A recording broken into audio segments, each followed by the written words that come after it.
You're listening to Big World Network.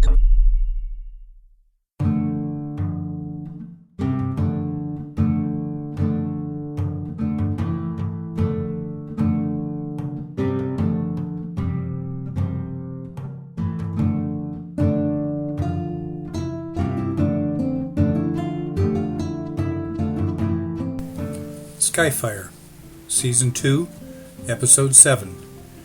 Written and read by Arthur W. Johnson. Bearclaw clung to the bottom rung of the rope ladder with one foot holding the canoe in close as it bobbed by the dwarfing hull of the Western Lady. Seamus hung over the rail to steady Bright Moon as she began her descent to the canoe. He noticed that Bearclaw still looked a little green around the edges from his first voyage, but at least he was smiling as he looked up watching Bright Moon's progress. It was the first time Seamus had seen anything but anguish on Bearclaw's face since they had weighed anchor at Fort Dearborn. The man was positively grinning. Perhaps it was the prospect of setting foot on solid ground, thought Seamus. Once Bright Moon was safely seated, Seamus scurried down the ladder like the seasoned seaman he was. They cast off the lines and yelled a farewell as the Western Lady, hauled away by the wind, dragged them a little way in her wake. Seamus took one last look at her before settling to the task of paddling ashore. The instant he lowered his gaze to search for the paddle, he realized that there had been a familiar face at the railing, a face he had not seen during the short voyage, a face that must belong to the last of the Og-Leg crew. He snapped his head up for another look.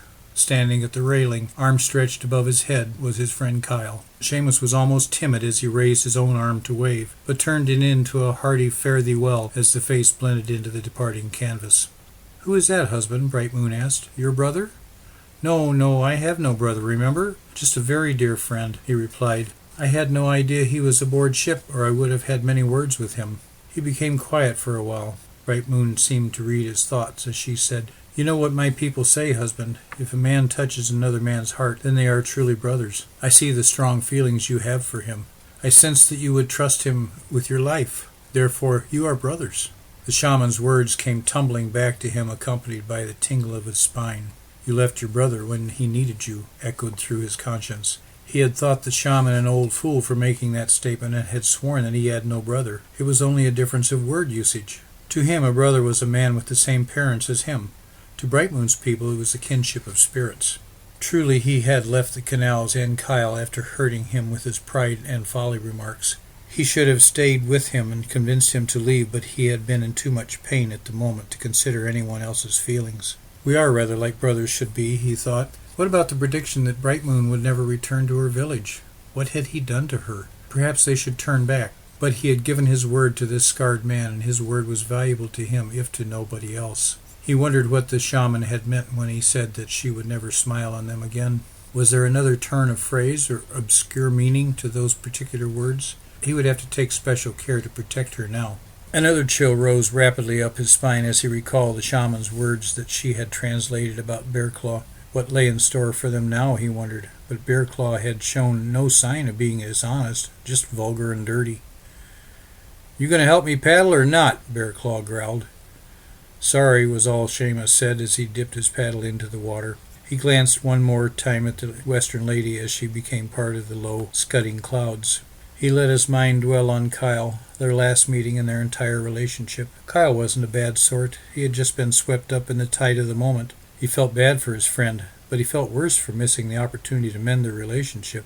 Then again, he reasoned, he hadn't known that Kyle was on board the Western Lady. "The waters are angry," Bright Moon said as she gripped the sides of the canoe with white knuckles. "We'll soon be on the island," Seamus reassured her. "We'll wait there for it to calm before going on to the river." They bounced and bobbed like a twig. He had never seen the Mackinaw Straits, but from what Captain Furnell had told him, he began to fear for the safety of the ship and her crew even more now that he knew his friend was among them. They beached the canoe and dragged it as far from the water as the rocks would allow. Seamus turned and stared at the swells being whipped up by the wind. Bright Moon laid her head against his shoulder and asked, "Will they be all right, husband?" "I pray to God they will." "If we don't take shelter soon, we won't be," Bearclaw interrupted. "There's a place up there," he said, pointing to the top of the rise. They climbed the small rise to the tavern at the top. The bottom half was what they expected for the area, having been built from logs that were square-hewn, stacked, and chinks filled with earth. The top half took him by surprise. It was covered with overlapping siding and double-hung windows that slid up and down like the ones Seamus had seen back in New York. There was a name painted on the bottom panel of the siding just above the door. Seamus read Michigan Road Inn as they passed through the door. He wondered about the road on so small an island. Then it occurred to him that he had heard the term used before in reference to certain water routes. Bearclaw called for lodging and paid for it from his beaver pelt earnings. They carried their belongings up the narrow stairs to the room. Seamus thought back to the last time he had slept in a real bed. It was in New York when he worked the docks. Brightmoon stood in the open doorway with a look of wonder as she glanced around the room. "These things are strange to me, husband," she said in a hushed tone, as though she was afraid of waking some evil spirit. "That's right," he said in a voice of one with a new discovery. "You have never been in a white man's house. You've never seen stairs or a bed before. You'll like sleeping in that," he said, gently drawing her into the room by the hands and trying to reassure her. The brass bed and those of the other half-dozen rooms in the inn had been brought in on the Western Lady, according to the innkeeper. It had a real thick mattress over springs. He led her over to it and sat on the edge, drawing her down in the same motion. The springs groaned a little under their weight, and she sprang to her feet in horror of this bed that spoke. "It's all right," he said. "It will not hurt you. Sit." She cautiously obeyed and felt the give and push of the springs. She gave a little bounce, sensing the results. She giggled and bounced harder. Seamus enjoyed the sound of her happiness that was rather like a child with a new toy. She looked at him with a pleading smile that he had only recently begun to understand. He rose and took Bearclaw's elbow, leading him toward the door, turning his head briefly with a wink for Brightmoon. "May I buy you a pint?" he asked Bearclaw. "I have a few coins left." "Sounds good to me." As they descended the stairs, Seamus secretly hoped that Bearclaw was the type who would keep on drinking once he had begun, allowing him and Brightmoon time to explore the bed with some privacy. As it turned out, Seamus had 3 pints at Bearclaw's urging, but left him with 2 more in front of him as he descended the stairs. He found Brightmoon rolled up in the blanket asleep on the floor beside the bed. He sat down in the single chair and watched her sleep for a bit with sympathy in his heart. Finally he knelt and gently kissed her cheek. He did not intend to wake her, for the trip from the Western Lady to the island had been grueling for her. For that matter, the entire day had been exhausting. She woke anyway, and he saw her brown eyes focus on him first with alarm, then with the happiness he had come to know was deep in her soul. She raised up on one elbow and said, "It moves too much." He looked at her in confusion before it dawned on him that she was referring to the bed. "Come, we'll try it together," he said. She rolled over once, freeing the edge of the blanket, and said, "Please, no, let us sleep here." She held the blanket open for him, exposing all her beauty to persuade him. She grinned as his strange combination of canal-digging slacks, Indian moccasins and shirt, and Irish underclothing flew haphazardly in all directions in his haste to oblige. He doused the hurricane lamp beside the bed and dived under the blanket as she giggled over his cold feet. Soon the air was alive with the perfume of their love, and they were sated.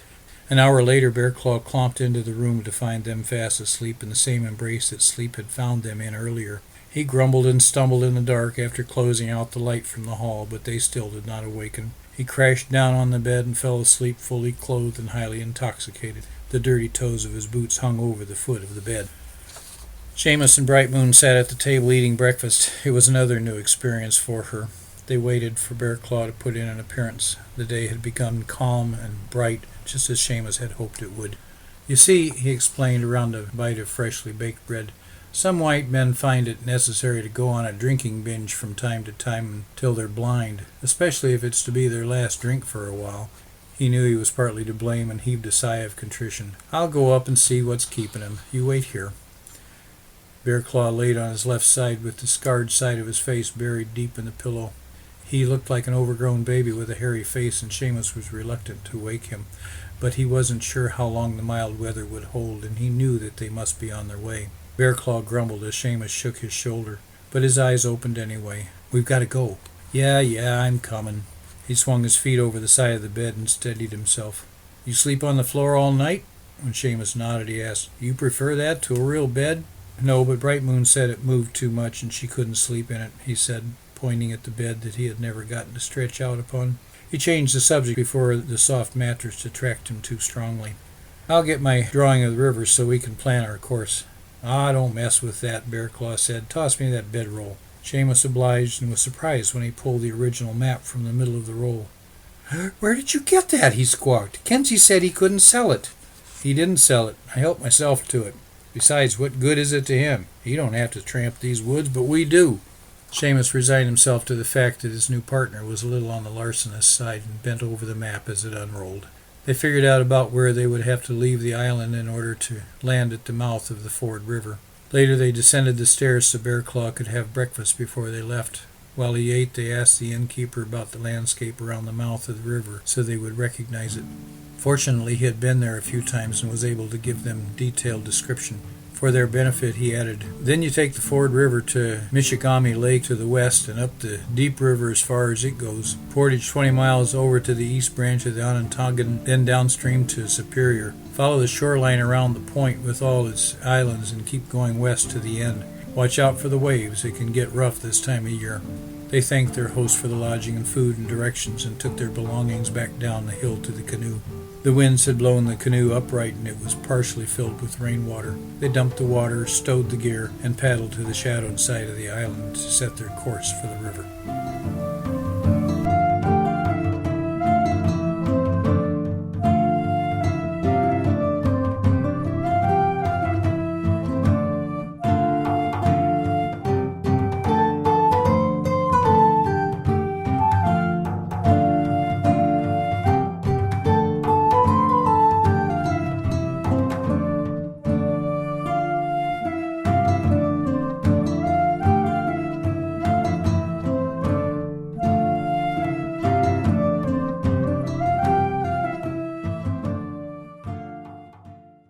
Music by Kevin MacLeod.